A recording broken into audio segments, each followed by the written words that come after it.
And speaking of our furry friends, the Front Street Animal Shelter is another local resource that does a great job at ensuring the well-being of the animals that they take in as well. Here to tell us more is none other than Bobby Mann. And Bobby, you brought a friend with you? I did. This is Sunny. She is a 10-year-old Chihuahua that's currently in foster care at our shelter. Oh. Came in a little sick, but she's doing really well. We hope to find her a home very soon. Oh, nice. We certainly hope that she does find a home very soon. So, Bobby, tell us about the animal shelter. How many animals would you say that you guys bring in on a yearly basis? So the Front Street Shelter is the City of Sacramento's official animal shelter, and at our one shelter alone, we take in roughly 11,000 animals. Wow. Okay, and out of those, how many would you say, or what percentage would you say, are actual lost animals? It's a great question. So a big portion of the animals that we take in are lost or stray pets.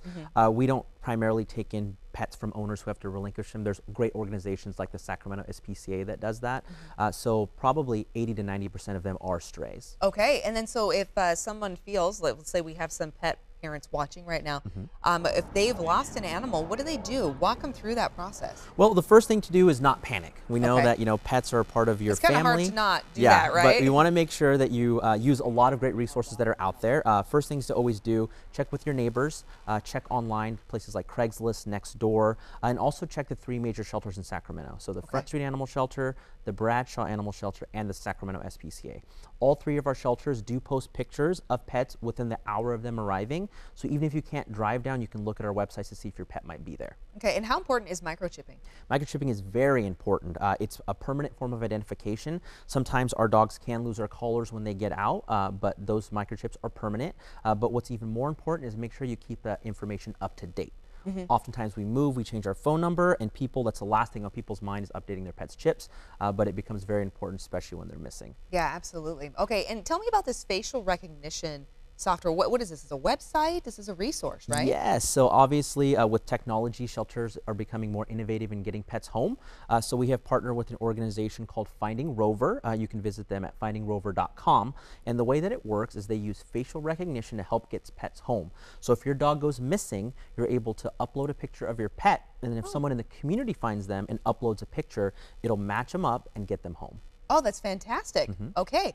And this is also beneficial, though, too, for people who want to adopt? It is. So oftentimes, programs like that are only reactive when people lose their pets. But Finding Rover also wanted to be proactive with helping pets find homes. So let's say you're walking down the street and you see a cute dog that looks just like Sunny, and you're like, I would love to have a dog that looks like that. You could actually take a picture of Sunny, upload it to the Finding Rover website, and they will search every shelter in the region to see a pet that looks just like her that you can take home. Oh, that's fantastic. Okay, and obviously the Front Street Animal Shelter, you work very hard to find homes for the animals that come in that are not taken back to their original owners, right? So walk our viewers, too, through the process of finding that perfect pet for them. Absolutely. So at the Front Street Shelter, about 30% of the pets that come into our shelter end up being reunited with their families, which still leaves lots of pets looking for homes.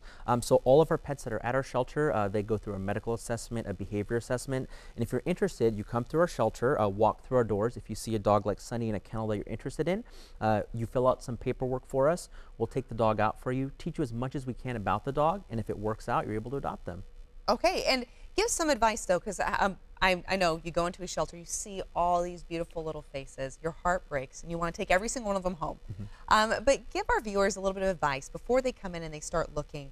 What are some things they should keep in mind to make sure that they're picking out that perfect little furry family member? That's a great question. I think oftentimes the #1 advice that we can give people is be open-minded about that pet. People have very specific breeds that they like. They think that dogs have certain dispositions based off of that breed, but that's not always the case, right? Just like people, every pet is an individual. And so there might be a dog where they want a very active dog, so they want a husky. But some of the dogs that are at our shelter that are huskies may be very mellow and maybe want to be couch potatoes. So think about the type of dog that you want, not necessarily the breed of dog. And then come to us and we'll help you find that perfect pet. We don't know a ton about a lot of the animals, but oftentimes we do send pets to foster care for weeks at a time. So families get to know them, their personality, and so there's a lot of good information you can find out. That's great. And speaking of good information, too, I know that the shelter does offer some services that would be very beneficial to our pet owners right now and to soon be pet owners if they're going to come and adopt. Where do they go for more information? So they can visit us at frontstreetshelter.org. We're located at 2127 Front Street. We're open Wednesday through Sunday from noon to 5 for adoption and to drop off strays.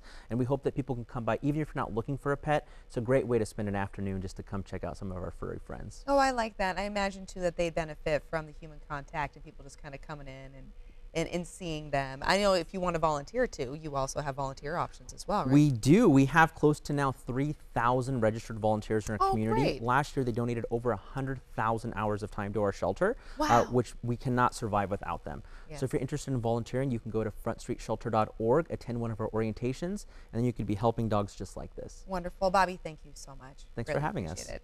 And good job, Sonny. You did such a good job. All right, everyone, stick around because coming up, see who else goes above and beyond for our four-legged friends right here in our community. Sac&Co will be right back. This interview involves commercial content. The products and services featured appear as paid advertising.